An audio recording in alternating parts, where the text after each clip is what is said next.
안녕하십니까. 경제와 이슈 유효상입니다. 인공지능, 로봇, 바이오, 반도체 등 첨단 기술이 유례없이 빠르게 발전하면서 글로벌 기업 환경은 혁신을 주도하고 있는 벤처, 스타트업 중심으로 재편되고 있습니다. 이에 전 세계 주요국은 혁신 생태계 조성을 국가의 핵심 정책으로 추진하고 있는데요. 경제와 이슈, 오늘의 이슈는 다시 뛰는 대한민국 혁신 생태계는 왜 중요한가입니다.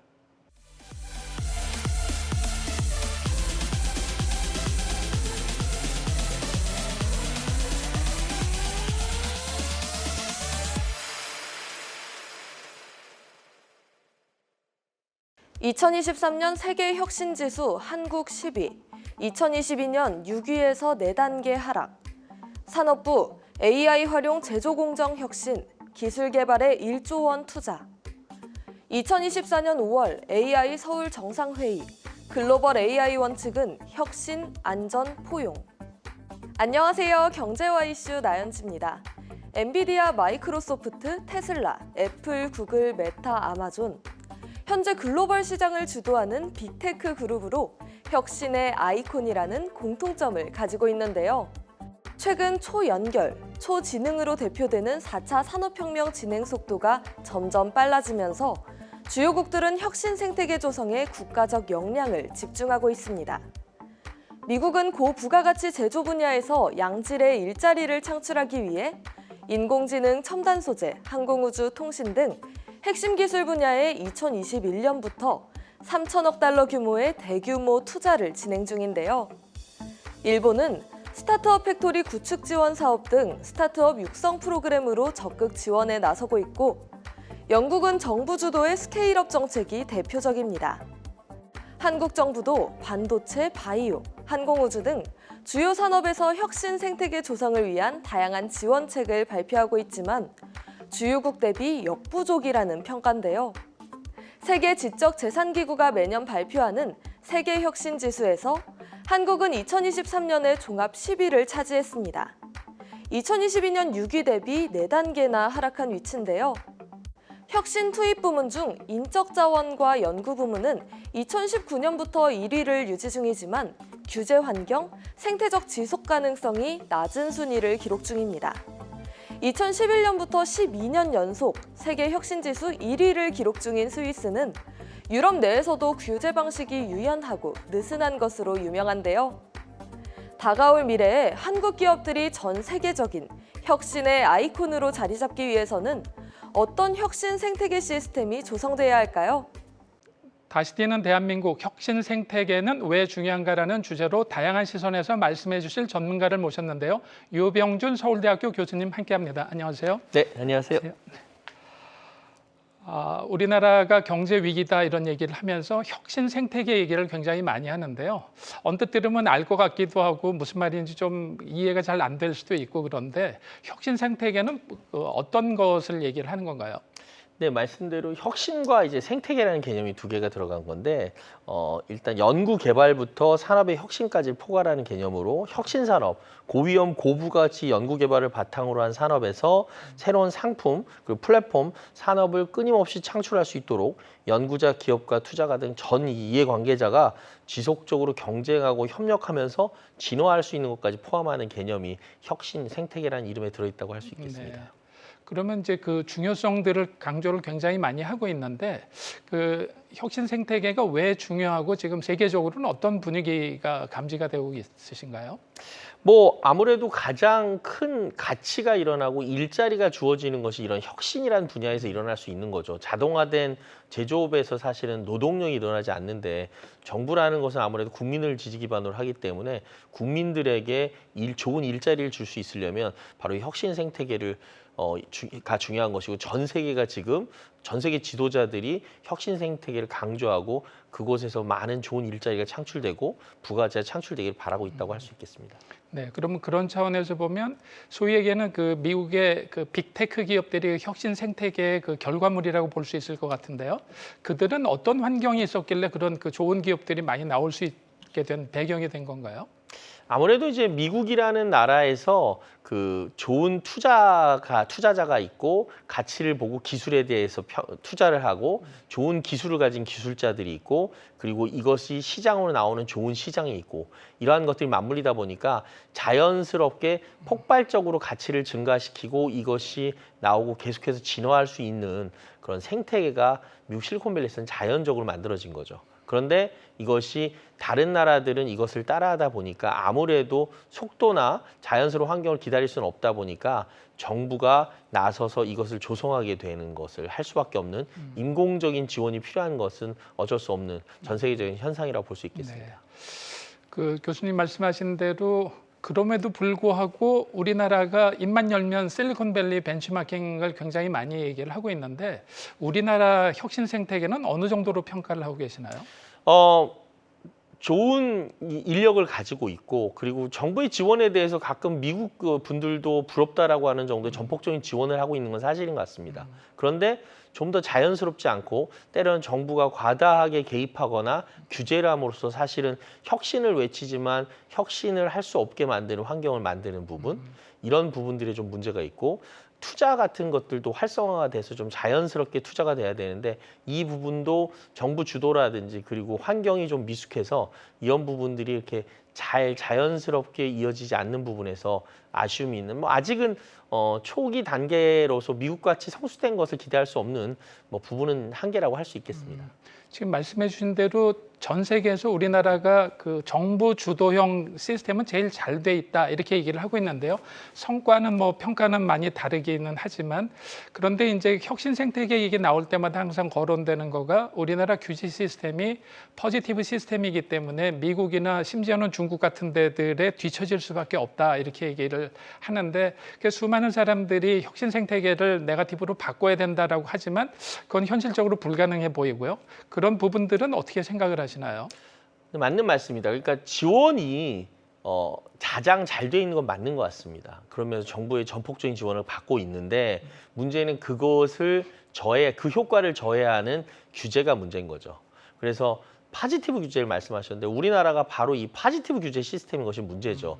여기서 파지티브 규제라 하면 우리나라는 어느 사업을 하려면 그것이 법적으로 정의되어 있어야만 사업을 할 수 있는 거죠. 그렇죠. 근데 중국이나 미국 같은 경우는 네거티브 규제 시스템이라는 것은 무엇이든 사업을 할 수 있고 장사를 할 수 있는데 거기에서 문제가 생기면 차후에 규제를 하는 것인데 혁신 시스템의 새로운 사업이란 것이 전부 정의가 안 돼 있으니까 전부 불법인 거죠.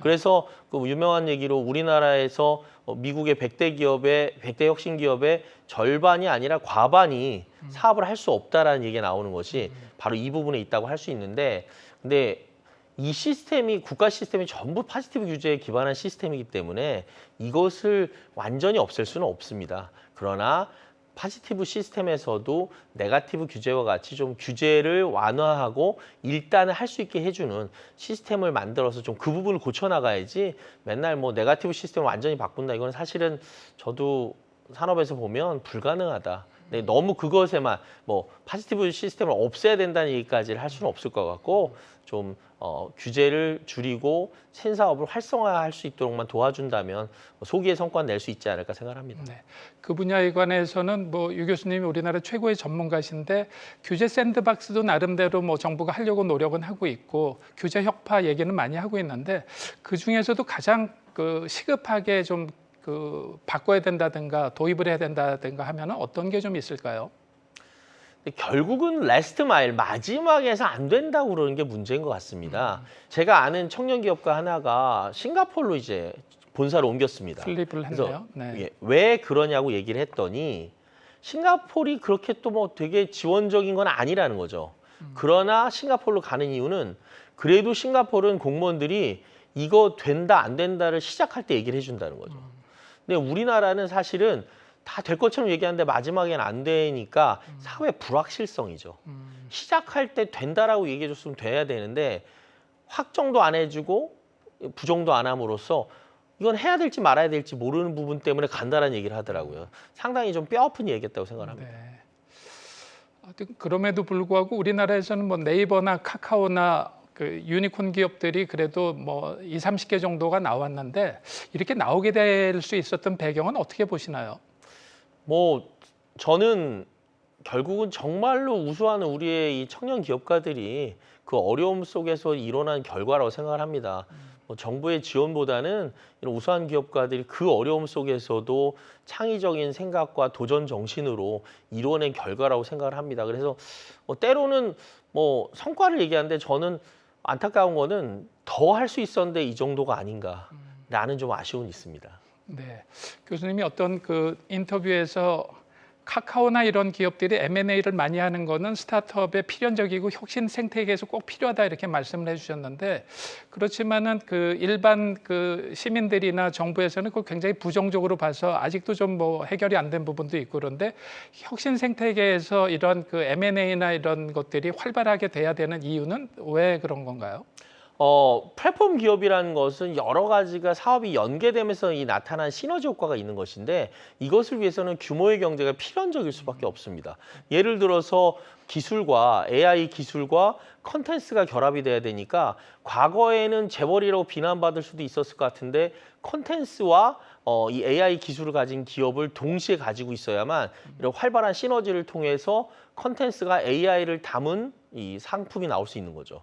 그러기 위해서 기업이 거대화돼야 되는 겁니다. 전 세계 지금 애플이나 이런 기업들이 이제 4천조 육박하고 있는데 우리나라 기업이 커져봐야 전체 해봐야 뭐 4, 50조 규모라고 할 수 있는데 이러고 경쟁을 한다는 것이 어려운 것이죠, 사실은. 그래서 너무나 부정적으로 보는 시선들이 있는 부분에 일부 기업들이 잘못해서 정말 이거는 좀 잘못했다 하는 부분들이 있는 거긴 한데 그것이 너무 좀 부정적인 것이 근데 궁극적으로 이것이 국가적 손해거든요. 그래서 국민 여러분들도 조금은 이 기업들이 예뻐서가 아니라 이 기업들이 커야만 우리나라의 국부가 창출이 되어서 그것이 우리에게 효익이 돌아온다는 생각을 좀 해주시는 게 어떨까라는 생각을 좀 해봅니다. 그런 차원에서 보면 최근에 이슈가 됐었던 뭐 네이버가 일본에서 라인 가지고 소프트뱅크랑 이슈가 있었고 그랬는데 우리나라 국민들이 그렇게 카카오나 네이버 같은 데가 국내에 있을 때 야단을 굉장히 많이 치고 체력을 좀 고갈시키고 해외 나가면 또 이렇게 하고 약간 어떻게 보면 약간 이중적이고 싸울 수 있는 힘을 안 만들어주는 이런 것도 있는데 우리나라 이런 그 플랫폼 기업들 이런 혁신 기업들이 해외 진출할 때 어떤 것들이 좀 선행되는 게 도움이 될까요? 해외 진출하는 데 있어서 말씀대로 좀 국내에서 자본을 축적해서 사실은 나가는 데 도움이 많이 된 것들이 있거든요. 사실은 일본에서 라인이 성공할 때 카카오가 나가지 못한 이유가 자본력이 그때 네이버만큼 안 됐기 때문에 진출이 성공적이지 않았다는 얘기가 있습니다. 그러니까 분명히 국가에서 축적한 자본력을 가지고 해외로 나가서 플랫폼 기업은 어느 정도 자본이 축적돼야만 해외에 나가 성공할 수 있는데 네이버의 라인의 성공은 그런 부분에 있었다고 할 수 있거든요. 그래서 국가적으로도 그러한 자본 축적과 규모가 축적되는 것을 어느 정도는 대표 선수를 키워주는데 노력을 해주는 것이 필요할 것이고 좀 국부 창출 위해서는 좀 더 전폭적인 지원이 필요하지 않은가, 과감하고 전폭적인 지원이 필요하다는 생각이 좀 하고 있습니다. 네, 그리고 최근 들어서 이 스타트업 업계나 혁신 생태계를 위해서 뭐 CBC를 뭐 그 공정거래법에서 예외 규정으로 둔다든가 복수교육권을 만든다든가 이걸 굉장히 커다란 일인 것 같이 하는데 사실 선진국에서 놓고 보면은 당연한 건데 그거 하나 바꾸는데도 굉장히 어렵고 그런데 지금 가장 현안으로 걸려서 가장 급하게 해결해야 되는 것들은 또 어떤 게 있을까요? 뭐 CVC와 복수 의결권 같은 데서 말씀대로 저는 이런 생각을 하는데 100명 중에서 1명이 잘못하는 것으로 나머지 99명을 규제하는 것과 같은 지금 문제가 아닌가라는 생각이 듭니다. 그리고 사후적으로도 규제할 수 있는 우리 정부 당국은 힘을 가지고 있고 가장 뭐 어떻게 보면 강력한 정부가 컨트롤할 수 있는 능력이 있는데 뭐 사후 규제를 마치 못할 것처럼 사전 규제를 하려고 그러는 게 문제라고 생각을 합니다. 선의의 다수가 부당한 활용을 우려해서 모든 것이 안 된다고 하는 것은 99%에게 손해를 주는 것이고 그것이 결국은 다시 한번 국가적 손해로 돌아오고 우리나라 기업들의 코리아 디스카운트가 일어나는 거니까 이 부분에서 보다 긍정적으로 하고 나중에 문제가 생기면 사후 규제를 충분히 우리나라는 통제할 수 있다고 생각을 합니다. 네, 그런 차원에서 교수님이 어디 또 인터뷰하신 거 보니까 플랫폼 기업을 키우라고 그랬더니 정부가 플랫폼 자체가 돼가지고 정부가 좀 플레이어로 나서는 경우도 있다 그러는데 그런 부분들은 정부가 어떤 스탠스를 취해가면서 하는 게 좋을까요? 제가 사실 이 얘기를 많이 했는데 이제 과거 정부부터 정부가 플랫폼이 되어야 된다는 얘기를 많이 했습니다. 근데 이 플랫폼이 되어야 된다고 그랬더니 많은 정부 기관들이 스스로 플랫폼 사업을 하는 것을 이런 개념으로 알고 계신 것 같아요. 민간에게 판을 깔아주는 메타 플랫폼의 역할을 잘하는 것이 필요한 것이다 라는 것인데 자기가 나서서 민간 사업과 경쟁을 하는 지금 상황이거든요. 네. 이것은 대단히 수정해야 될 부분이라고 생각합니다. 그리고 지금 그 정부 주도용으로 한다는 건 한계가 뚜렷하고 지금 말씀하신 대로 직접 그 플레이어가 돼서 시장에 들어오게 되면은 오히려 정부 실패가 일어나면서 훨씬 더 시장을 안 좋게 만들 수도 있는데 민간을 활용해야 된다 이런 차원을 얘기를 많이 하지만 우리나라는 그 대기업들이 혁신 생태계에 기여하는 바가 별로 이렇게 뚜렷하게 없어 보이는데 삼성이나 뭐 현대나 이런 데들이 우리나라 혁신 생태계를 위해서 할 수 있는 이런 역할들은 어떤 게 있을까요? 말씀대로 CVC 같은 경우가 대기업들이 투자를 해줘서 사실은 인증 효과를 낼 수 있는 거죠. 뭐 삼성, 현대가 투자를 한 스타트업이라고 그러면 해외에서도 그 소위 언설턴티가 줄어들기 때문에 가치가 올라갈 수 있거든요.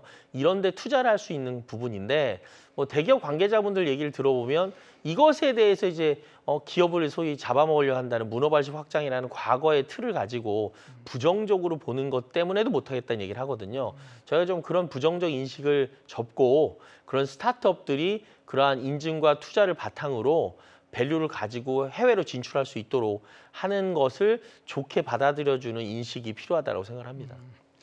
그리고 이제 우리나라 시장 규모도 작고 이 혁신 생태계는 국내에서 싸움을 하는 게 아니라 글로벌에서 1등이 되고 이렇게 해야 되는데 그래서 정부에서도 글로벌화를 굉장히 얘기를 많이 하고 있는데 어떤 점 전략을 써서 그 해외로 나가서 좀 그 좋은 성과를 낼 수 있을까요?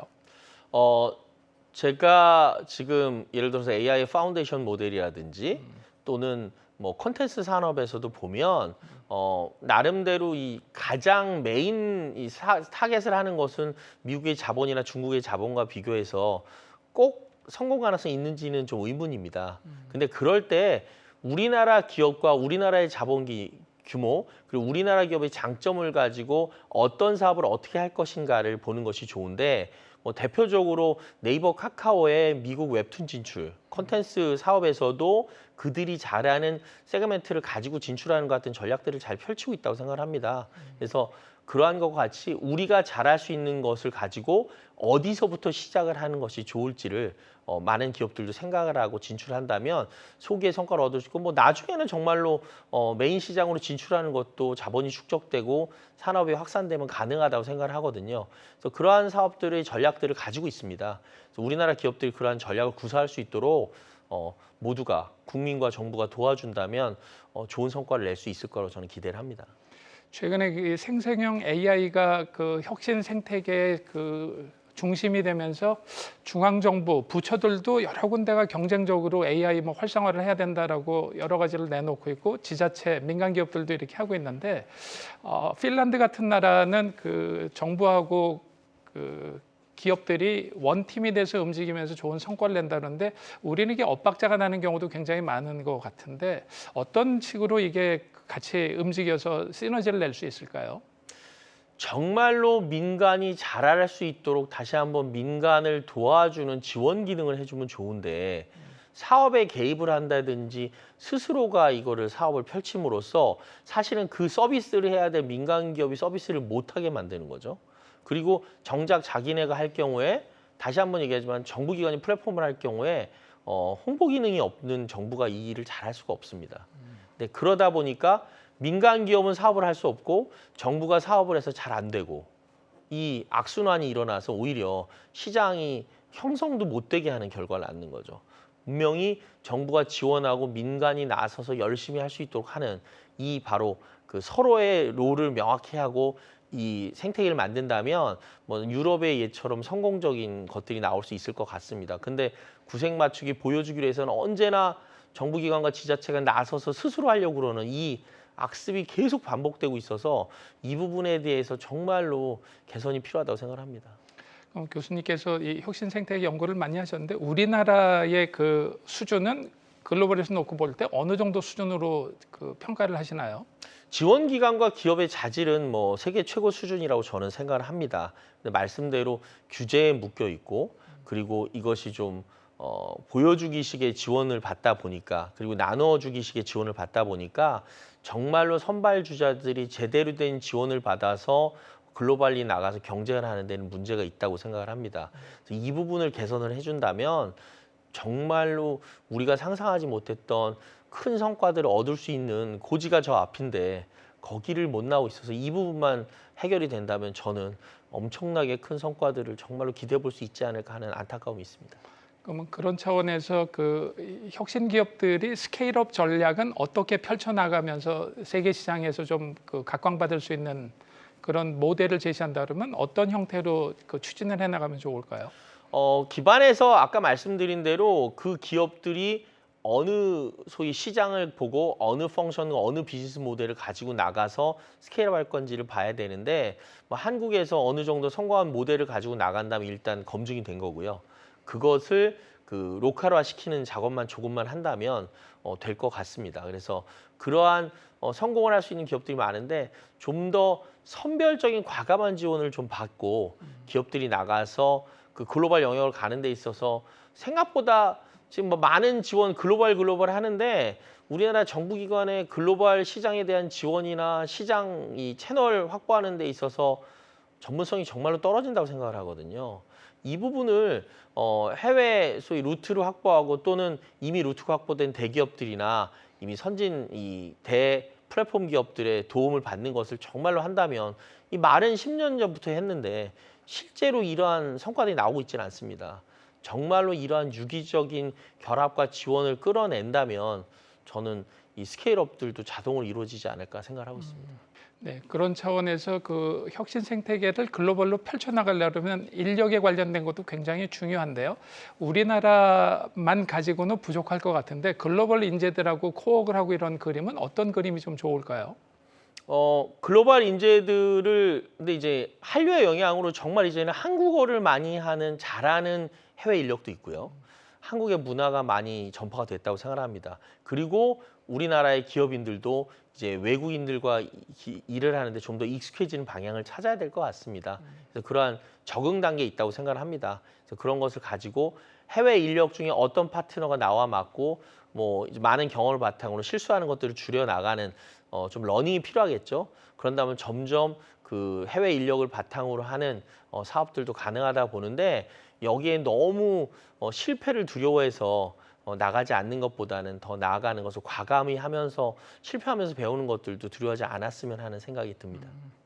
그 하버드 대학의 기업가 정신 센터장을 하시는 분이 우리나라 그 혁신 생태계를 평가하면서 정부가 너무 과보를 하면서 오히려 더 이런 그 혁신 생태계가 잘 못 자라는 부분도 있는 것 같다. 그래서 그 스타트업이나 이런 혁신 기업들도 좀 그 맷집도 키우고 자생력을 좀 키우기 위해서 자발적으로 노력을 좀 많이 해야 된다. 이런 얘기들 하고 있는데 그런 차원에서 보시면은 어떤 평가를 좀 하실 수가 있으실까요?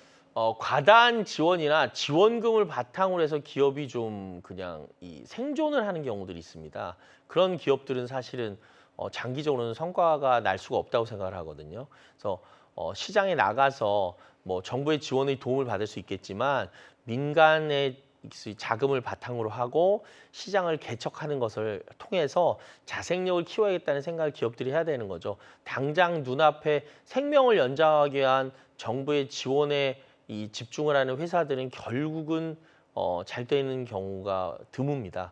그래서 기업들도 말씀대로 너무 지원에 연연하지 말고 민간의 투자와 스스로의 시장 개척을 하는 자세를 좀 가져야 될 것으로 생각을 합니다. 이용하되 그것에 의존하는 기업은 되지 말아야 된다는 생각을 많은 기업인들이 해줬으면 하는 생각은 하고 있습니다. 그리고 이제 이런 그 세계적인 혁신 기업이 되기 위해서는 우리나라에서 그 소위 얘기하는 뭐 창업 예비군, 스타트업에서 그 대박을 터뜨릴 만한 예비군들이 사실 어디 있을까 보면 대학생 창업도 굉장히 그 권유를 많이 하고 있고 뭐 교수 창업도 하고 있고 근데 실제 기술을 가지고 있는 데들이 그 대기업들이 굉장히 많고 국공립 연구소나 이런 데들이 있는데 이런 데들이 어떻게 유기적으로 해서 그 좀 세계적인 기업을 만들기 위해서 프로젝트를 진행한다면 어떤 식으로 좀 구성을 해보면은 그 우리나라도 빅테크를 좀 만들어낼 수 있을까요? 사실은 혁신 생태계가 좀 우리나라가 단점이 있다면 바로 말씀하신 대로 상당 부분의 많은 좋았던 중소 중견기업들의 기술력이 대기업에 내재화돼 있다는 얘기를 기술을 하신 분들이 많이 하십니다. 그래서 사실은 국내에 중소기업 그리고 미국 같은 어떤 좋은 기술을 가진 프리랜서들이 적다라는 것입니다. 중국도 사실 이런 환경이 있죠. 우리나라 치면 옛날에 세운상과 같은 이런 기술력이 없습니다. 근데 내재화되어 있는데 그런 면에서 유일하게 이러한 기술력을 가진 것이 대학 기술진인데 그 기술진에서 기술이 나와야 될 것 같고 그리고 내재화된 기술진, 대기업의 기술진 중에 이제 그 대기업에서 스핀오프를 통해서 나와서 기술을 가지고 이 창업을 할 수 있는 부분, 이 두 부분에 집중이 될 것 같습니다. 그래서 이 두 부분에서 기술력 가진 많은 기업이 나와서 우리의 정말 혁신 생태계를 다시 그 소멸되었던 중간 생태계, 중소기업 부분의 소멸을 이 두 군에서 육성할 수 있는 전략이 필요하다고 생각을 합니다. 교수님께서 굉장히 많은 기업들 자문을 하고 그러셨는데 대표적으로 어떤 기업들이 아직 그 세계적으로 주목받지는 않았지만 앞으로 커나갈 기업들 뭐 예를 든다면 어떤 기업들이 좀 있을까요?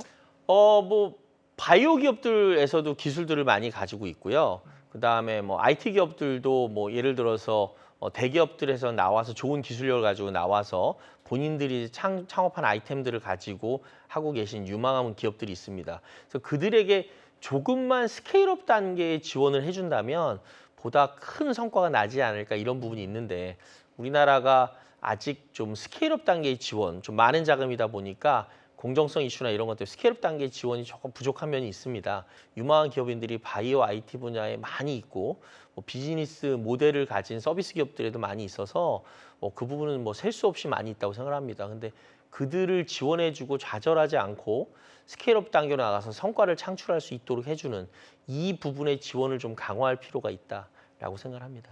그럼 마지막으로 이 혁신 생태계가 선순환을 하려면 어쨌거나 마지막 단계에서 라스트 마일에서 액세스를 좀 잘 해야 될 것 같은데요. 그런 차원에서 조언을 해주신다면 어떤 방법이 좀 있을까요? 뭐 당연히 상장 시장이 활성화되기 위해서 뭐 장외 시장을 포함해서 뭐 코스닥, 코스피뿐만 아니라 장외 시장이 활성화되는 것이 일단 필요할 것 같고요. 그리고 실리콘밸리처럼 구주 취득이라고 하는데 바로 M&A를 할 수 있도록 중간 단계에서 소위 이 거래가 가능하도록 대기업 그리고 중견기업의 참여를 인식을 좀 개선하고 제도를 개선하면서 활성화시키면 좋을 것 같은데 아직도 생각보다는 마지막 단계, 라스트 마일에서 걸림돌들이 많이 있습니다. 그래서 이 부분들을 제거해 줘야 될 것이고 글로벌 투자에도 또다시 걸림돌이 많이 있습니다. 당국은 생각보다 문제가 없다고 생각을 하시는 것 같은데 현실에서 시장은 상당히 그 부분에 아쉬움을 많이 표하고 있거든요. 과감하게 규제를 좀 걷어내 주신다면 정말 거대한 금맥이 지금 거의 보이기 직전이 아닌가. 근데 그게 지금 10년째 안 되고 있지 않나라는 안타까움이 있어요. 그거를 제거한다면 정말 좋은 성과가 날 수 있을 거라고 생각합니다.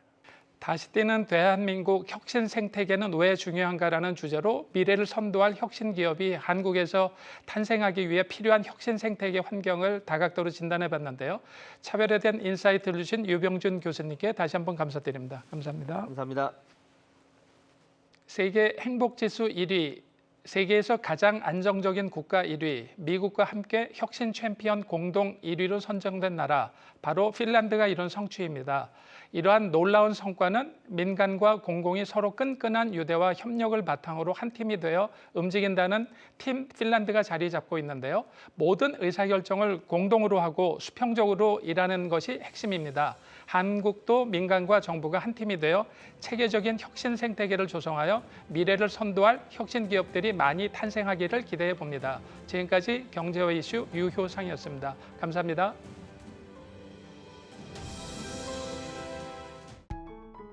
계속해서 다양한 경제 이슈를 알고 싶다면 구독과 좋아요, 알림 설정 부탁드립니다. AI 캐스터 권미정이었습니다.